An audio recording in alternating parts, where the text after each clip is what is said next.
तो चलिए बच्चों, प्रॉफिट एंड लॉस की एक्सरसाइज 10C के क्वेश्चन नंबर 1 को आज के इस वीडियो में कंप्लीट करते हैं। इस क्वेश्चन को बच्चों पढ़ते हैं और देखते हैं इसमें हमसे पूछा क्या गया है। क्वेश्चन में कह रहे हैं आपको the list price of refrigerator is 14,650 rupees. If 6% is charged as sale tax, find the cost of the refrigerator. आपको बच्चों लिस्ट प्राइस दे रखा है किसका? रेफ्रिजरेटर का। लिस्ट प्राइस उस प्राइस को कहते हैं जो रिटेलर अपने गुड्स को जिस प्राइस पर बेचता है उसे बोल देते हैं लिस्ट प्राइस। तो लिस्ट प्राइस आपको दे रखा है कितना? लिस्ट प्राइस, ठीक है। रेफ्रिजरेटर का जो लिस्ट प्राइस है वो हमारे पास दे रखा है 14,650 रुपीज। यह वही प्राइस होता है जिस पर कोई भी रिटेलर अपने गुड्स को बेचता है, उसे लिस्ट प्राइस कहते हैं। और साथ में सेल टैक्स भी दे रखा है अपने को। सेल टैक्स वो होता है जो हम क्या करते हैं, स्टेट गवर्नमेंट को पे करते हैं। सेल टैक्स अपने को दे रखा है कितना? 6%। और सेल टैक्स किस पे दिया जाता है? लिस्ट प्राइस पर। 6% ऑन लिस्ट प्राइस, एलपी मतलब लिस्ट प्राइस। अब हमें फाइंड करना है कॉस्ट। कॉस्ट फाइंड करनी है। किसकी कॉस्ट फाइंड करनी है? आप बोलोगे भाई कॉस्ट फाइंड करनी है, और किसकी करनी है? रेफ्रिजरेटर की। Cost of refrigerator. रेफ्रिजरेटर कैसे आएगी कॉस्ट? हमेशा कॉस्ट फाइंड करते हैं तो हम क्या करते हैं, लिस्ट प्राइस में हम टैक्स को ऐड कर देते हैं।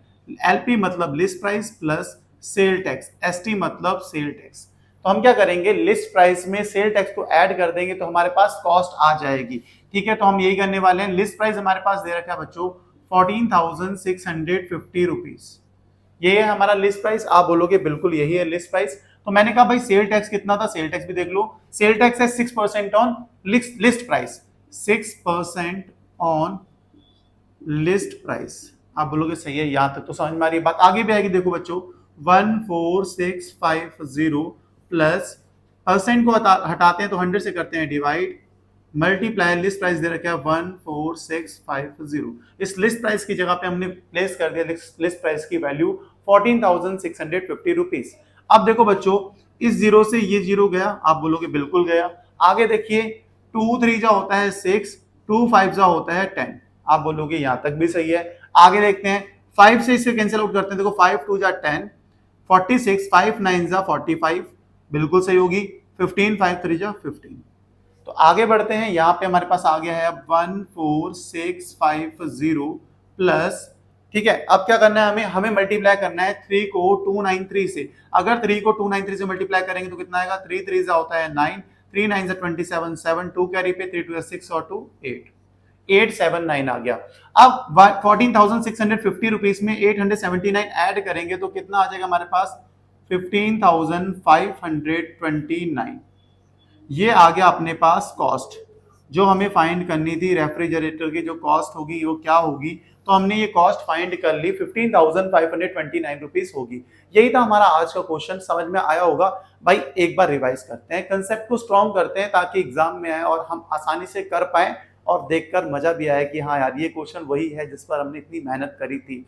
क्वेश्चन में बोला गया था भाई जो लिस्ट प्राइस है रेफ्रिजरेटर का वो दे रखा था 14,650 रुपीज। आपको उस पर आपको सेल टैक्स, आपको स्टेट गवर्नमेंट को कितना टैक्स देना पड़ेगा वो दे रखा था भाई 6% ऑन लिस्ट प्राइस। ठीक है, उसके बाद हमें कॉस्ट बतानी थी रेफ्रिजरेटर की कॉस्ट क्या आएगी। तो कॉस्ट क्या होती है? लिस्ट प्राइस में सेल टैक्स को ऐड कर देते हैं। ठीक है, तो लिस्ट प्राइस हमें गिवन था, प्लेस करा 14,650, sale tax 6% on list price था, वैल्यू प्लेस करी और हमारे पास कॉस्ट आ गई रेफ्रिजरेटर की 15,529 रुपीज। यही था हमारा क्वेश्चन और होप समझ में आया होगा। हमेशा यार एक चीज याद रखो कि मेहनत तो करनी ही पड़ेगी। बिना मेहनत के अगर आप चाहो कि यार आपको फल मिल जाए, आपको नंबर्स अच्छे मिल जाए, बिना पढ़े आपके नंबर्स अच्छे आ जाए और आप अच्छे नंबर से पास हो जाओ, अच्छा रिजल्ट आ जाए, ऐसा कभी नहीं होता है। मेहनत तो करनी ही पड़ती है। और कभी कभी ऐसा भी होता है हम मेहनत करते हैं, अच्छे से पढ़ते हैं, फिर भी हमारे मार्क्स अच्छे नहीं आते हैं, बट हमें हिम्मत नहीं हारनी है। अगर आप पढ़ना चालू कर रहे हो तो भाई 2 4 दिन 10 दिन बाद एक टेस्ट में नंबर नहीं आएंगे, दूसरे में नहीं आएंगे, बट फाइनली नंबर आएंगे ही आएंगे। भाई सबर का फल मीठा होता है, बट तब होता है जब आप मेहनत भी कर रहे हो, साथ में अच्छे कर्म भी कर रहे हो, अच्छी तरीके से पढ़ भी रहे हो। फोन यूज करके, माँ बाप को धोखा देके, बिना पढ़ाई करे और बस खाली किताबों को देखकर अच्छे मार्क्स नहीं आ सकते। आप नॉलेज को गेन नहीं कर सकते हो और बिना नॉलेज के आप सर्वाइव नहीं कर सकते हो। अगर एक टेस्ट में अच्छे नंबर बिना नॉलेज के आप रट के ले भी आए ना तो अगले टेस्ट में नहीं आएंगे। कंसिस्टेंट होना है, अच्छे नंबर लेके आने हैं तो भाई अच्छे तरीके से अच्छे वे में पढ़ना पड़ेगा।